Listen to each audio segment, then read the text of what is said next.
नमस्कार मित्रांनो, श्री स्वामी समर्थ. आपणा सर्वांचं श्री स्वामी समर्थ ह्या चॅनलवर पुन्हा एकदा स्वागत आहे. तर आज आपण नाशिक शहरात घडलेल्या अनुभवाविषयी बोलणार आहोत. नाशिक शहरात सागर नावाचा एक तरुण राहत होता. छान IT इंजिनियर होता. त्याचं आयुष्य व्यवस्थित स्थिर होते. त्याला चांगली नोकरी होती, त्याचे सुंदर असे घर होते आणि त्याच्यासोबत त्याच्या आई वडिलांचा आशीर्वादही होता. तो स्वतःला आधुनिक प्रॅक्टिकल माणूस समजायचा. देव, भक्ती, नामस्मरण हे सगळं त्याच्या मते जुने विचार असे होतं. आई रोज सकाळी स्वामी समर्थांचं नाव घेत घरात धूप लावायची. अरे सागर, माझ्या जवळ 2 मिनिटं बस रे बाळा. तर तो दुर्लक्ष करायचा. आई म्हणायची, जय जय स्वामी समर्थ म्हटलंस तर मन शांत होईल रे तुझं. तरीही तो न ऐकल्यासारखं आईकडे पाहून हसायचा आणि म्हणायचा, आई अगं मला कामावर जायला उशीर होतोय. हे सगळं तू करत बस, माझ्याकडे वेळ नाही ग, चल चल निघतो मी, असे म्हणत तो कामावर जायला निघायचा. आई काही बोलायची नाही. फक्त एक स्मित हास्य करत त्याच्याकडे पाहायची आणि त्याला बाय म्हणायची. ठीक आहे बाळा, पण लक्षात ठेव, संकट आलं की सगळे निघून जातात, फक्त स्वामी आपल्या सोबत असतात. असे स्वतःशीच बरळत आई तिच्या कामात लागली. एक दिवस अचानक कंपनीत मीटिंग बोलावली गेली. सागरला वाटलं नवा प्रोजेक्ट मिळणार वाटतं. तो मोठ्या उत्साहाने ऑफिसात गेला. पण तिथे मॅनेजरने जाहीर केलं, आपली कंपनी खूप लॉस मध्ये जात आहे. आपल्याला काही एम्प्लॉईंना कामावरून काढावे लागेल. आम्ही एक लिस्ट तयार केली आहे. त्या लिस्टमध्ये ज्या एम्प्लॉईंना नोकरी सोडावी लागेल त्यांची नावे दिली आहेत.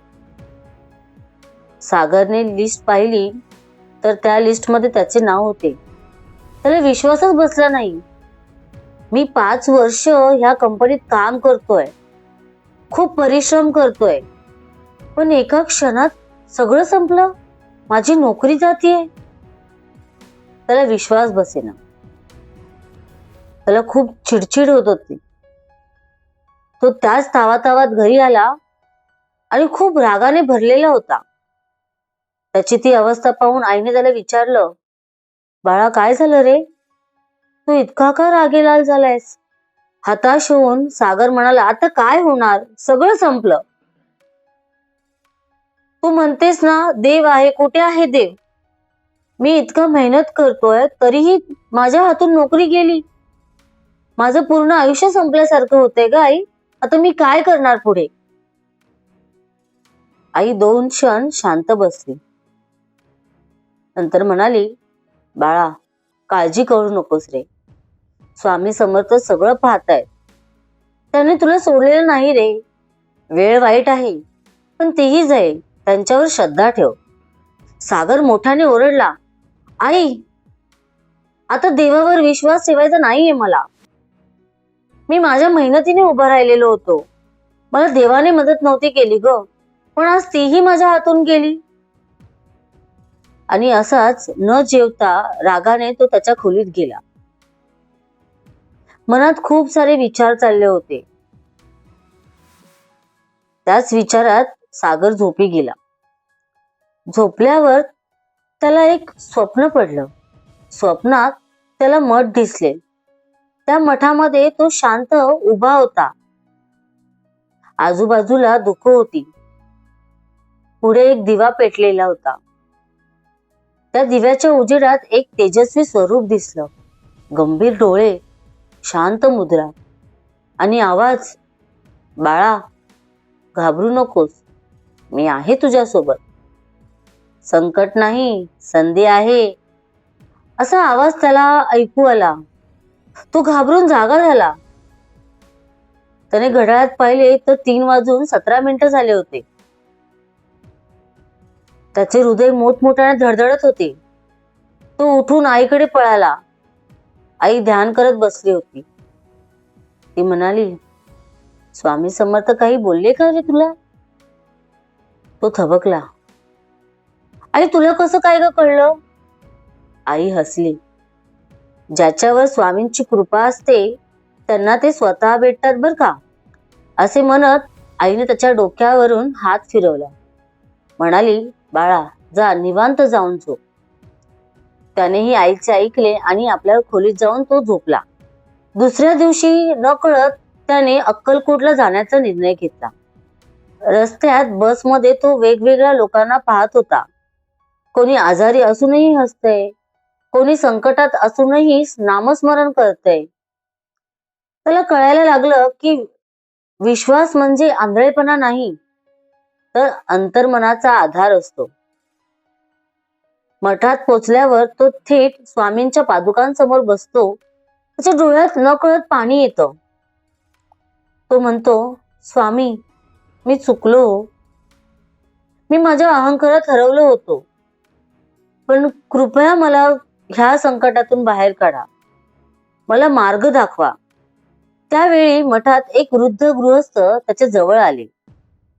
ते म्हणाले, बाळा, स्वामींचा मार्ग सोपा आहे. तुझ्या ज्ञानाचा उपयोग इतरांच्या भल्यासाठी कर. तो विचारात पडला, ते असे का बरं म्हणतायत? सागर पुन्हा घरी आला. त्याने ठरवलं आता नोकरीच्या मागे धावायचं नाही, तर स्वतःच काहीतरी सुरू करायचं. त्याने ऑनलाईन क्लासेस तयार केले. तरुणांना फ्री ट्रेनिंग द्यायला सुरुवात केली. सुरुवातीला कोणी लक्ष दिलं नाही, पण तो हे काम खूप मेहनतीने करत होताच. पण त्याचबरोबर त्याने नामस्मरणही करायला सुरुवात केली होती. तो रोज सकाळ संध्याकाळ श्री स्वामी समर्थांचा जप करी आणि त्याचं काम करी. हळूहळू त्याचे व्हिडिओ व्हायरल होऊ लागले. विद्यार्थ्यांनी त्याला साथ दिली आणि एक दिवस त्याच कंपनीने जिथून त्याला काढून टाकलं होतं त्याच्याकडे प्रोजेक्टसाठी संपर्क केला. सागर खूप भावुक झाला. त्याने आपल्या आईच्या पायावर डोकं ठेवलं आणि म्हणाला, आई, आज तुझ्या श्रद्धेने मला स्वामी समर्थ भेटले ग. त्यांनी मला नव्याने जन्म दिला. आई हसली आणि म्हणाली, स्वामी समर्थांची कृपा ज्यांच्यावर असते त्यांचं नशीब कधीच संपत नाही रे बाळा. आज सागर यशस्वी आहे, पण प्रत्येक दिवसाची सुरुवात तो श्री स्वामी समर्थांच्या नावाने करतो बर का. तो त्याच्या एका मुलाखतीत म्हणाला, देव चमत्कार करत नाही, ते मार्ग दाखवतात. आणि जेव्हा आपण श्रद्धेने चालतो तेव्हा प्रत्येक अंधारात प्रकाश सापडतो. श्री स्वामी समर्थ. तर मित्रांनो, हा होता आजचा अनुभव. असेच अनेक अनुभव आपण आपल्या ह्या चॅनलवरती पाहणार आहोत. आणि जर तुम्हाला कुठलाही अनुभव आवडला असेल तर नक्की शेअर करा.